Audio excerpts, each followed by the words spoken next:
Hooggehalte kleren word niet altijd gedefinieerd door een logo, een hoë prijs of een enkele type materiaal nie.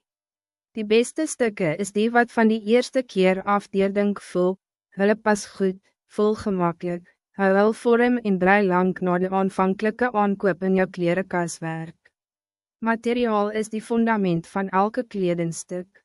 Natuurlijke vesels soos katoen, linne en wol word waardeur vir hul gevoel, asemhaling en karakter.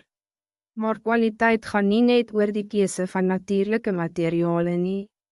Een goeie materiaal moet die doel van die kledingstuk ondersteun, nie net indrukwekkend op een etiket klink nie. Kwaliteit verskyn dikwels in besonderhede wat makkelijk oor die hoof gesien kan word. Controleer die nate, hulle moet netjies, consequent en vrij van losdrade wees. Kyk na die knope, knoopsgate, kraag en manvetten. Hierdie dele word gereeld gebruik en moet veilig, gebalanceerd en goed afgewerkt voel. Een goed geconstrueerde stuk voel vanuit elke hoek doelbewus.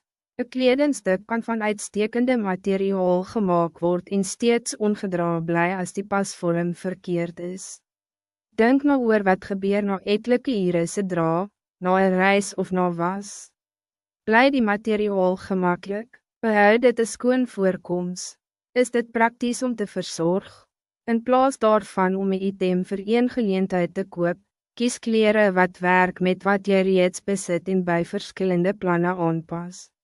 Zorg vereistes openbaar baie oor of een kledingstuk bij jou leefstijl pas. Hooggehalte kleren moet niet achter in die klerekas wees nie. Dit moet gedra, daarop vertrouw en geniet word. Dit moet het makkelijker maken om aan te trekken, niet meer ingewikkeld nie.